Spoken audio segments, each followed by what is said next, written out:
All right, so you have decided to take your group to a digital format such as Zoom or something else. I'm going to give you a couple guidelines of things that I learned when I did Zoom in my group back in the spring.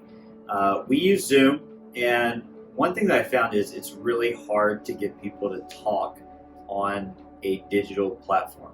So I felt like I was asking the questions and then nobody said anything, and then I was answering the questions, and then occasionally someone would pipe up and say something, but by and large, I was the main one talking. So, one thing that helped me that I think will help you is when you get your SRQs at the very beginning, talk for a few minutes, fellowship, welcome everybody to the group, whatever, do the icebreaker, and then divvy out the questions to different people. For instance, what I would do is we've got questions 2, 3, 4, 5, 6, and 7. So I've got 6 questions there, and I usually had about 6 families. And if I only had 5 families, I just threw out question 7 because it's the same generic question every week.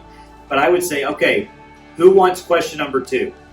And it was first come, first serve. And somebody would pipe up and say, you know what, I really like 2. I'll take 2. So by them taking question 2, that meant that after question 2 is done, if they want to jump in, they can, but they've really already done their part. And so that really helped us. And what I would do is I would sit there and I would write down, okay, this family took this question. Anybody want number 6? Anybody have a preference? I started with that usually. Anybody have a preference? And somebody will say, I'll take number 4. Okay, well, 4 was a question that spoke to them. And the content that they're going to provide in question number 4 is something Pastor Rob said in the sermon that really stuck out to them. So they want question 4. And then somebody else says, I want 5, I want 2. Okay, well, 3 and 6 are still out there. Does anybody want 3 and 6? And I usually took, as the leader, I just took whatever was left because I try to write something down for each one. But that's a tactic that really worked well in our groups. We had very little downtime or dead time. Some of your groups may need that. Others of you may be in groups with people that just like to talk and talk and talk and talk and talk. You have that one person or those 2 people that just think that their opinion is all that matters and everybody came to Connect Group to hear them. The great feature with Zoom is the mute feature, and you have the ability as the leader of that group when you set it up that you can actually mute people. And so you can do that. You can mute someone, you can give somebody a time limit on there. But I do want to talk about Zoom's time limit. That's one thing that is a downside to the basic version of Zoom is there's a 40-minute time limit. Most of you will meet in your groups and you'll go longer than 40 minutes. So a couple different options you can do there. One, which is an option that I did at the beginning, is we had the first 40 minutes, which was basically welcoming people, talking back and forth informally, how was your week? Then we would do the icebreaker, and we really wouldn't get into anything deep, and we'd spend that time. We'd also do prayer requests, we'd pray, we would do that sort of thing.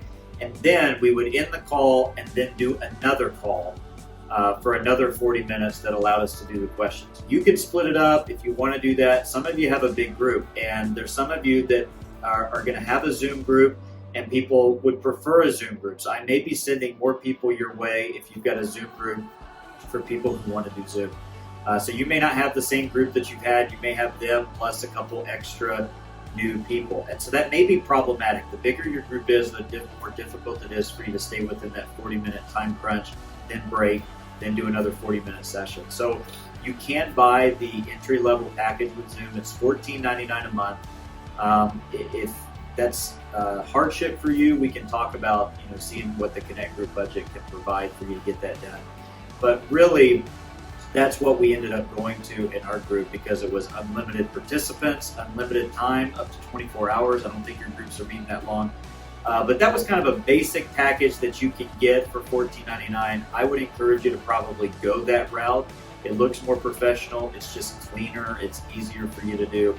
I would encourage that when it comes to the time limit. I would distribute questions, and then I would try and moderate just as well as you can. It's a lot easier to lead a group and moderate a group when you're in person. You're all sitting in a living room and everybody's sitting there. You can read body language better. You can read when someone's disengaged, when someone has something to say, when someone's been talking forever and the whole group sees it. It's a lot easier to moderate a group in person.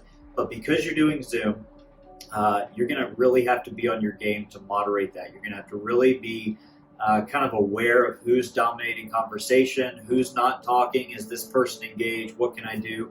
And really, I'm just going to leave that to you to decide. Nobody knows your group better than you know your group. And so I'll leave that to you to decide the best way to do that. Those are just a few tips as far as doing a digital format, a digital Connect group. Again, it's not ideal, but we're living in uncertain times when nothing that we've done since March has been ideal. And so I would encourage you to do as best you can with that. If you have any questions, don't hesitate to reach out to me. I did a Zoom Connect group exclusively throughout the spring of this year. So I know a little bit about the interface. I can help walk you through some of the troubleshooting issues you may have. But just know that I love you guys. I'm praying for you as you're doing your groups. This is a tough time to be doing a Connect group. And Zoom does not make it any easier. It's fun for 5 minutes and then it can get old. And so I want you guys to know, if you want to reach out to me, I'm happy to help you in any way that I can.